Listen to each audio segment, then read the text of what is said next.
Sa mahihilig sa sport at walang alam sa sport, dito tayo sa sinabi ni Lolo Bob Arum na trending lang hanggang ngayon dito kay Inoue na si Inoue daw ang mas magaling kay Idol Manny Pacquiao.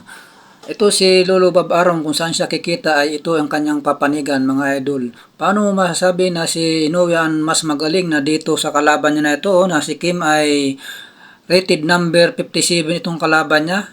Namimili ng kasi siguradong mananalo siya samantala si Idol Manny Pacquiao ay hindi namimili.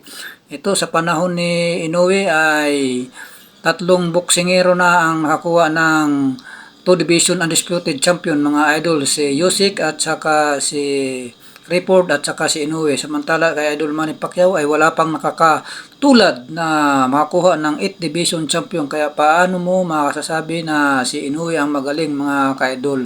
Ito si Babalom, ano to, kung saan siya kikita ay doon ito kakampi mga idol. Ayan no, yan. Dapat ang kalabanin ni Inoue ay mga rated number 1 na sa WBC, WBA, IBF at WBO. Yon dapat kakalabanin niya, hindi siya namimili. Ito si Idol Manny Pacquiao, hindi namimili ito ng lugar at boxer na kakalabanin. Samantala si Inoue, pinipili niya ang boksingero na kanyang kakalabanin, yung sigurado siyang mananalo at ang lugar na pagladausan ng kanyang laban mga idol. Karamihan nasa Japan lang mga idol ang gusto niyang laban para siguradong panalo siya at hindi siya madadaya mga idol. Ayan mga idol. Ito, panoorin natin mga idol yung mga belt na Idol Manny Pacquiao at ngayon papanoorin din natin kung sino ang 2 Division Undisputed Champion sa panahon ngayon ng mga boxer mga idol. Tatlo sila. Ayan si Usyk at saka si Crawford at saka si Inoue. Paano mo masasabi na magaling yan? May katulad siya.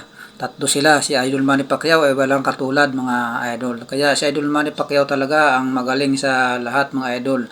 Ayan, bago ko makalimutan ang lahat, paka-subscribe, like at comment at share ng video ito mga idol. At maraming salamat. Abangan natin ang mga huli kong video sa naipapalabas at i-upload. Abangan natin, magpindot na, mag-heart na at magkalimbang na sa kampana ko. Maraming salamat and thank you for watching. Bye-bye!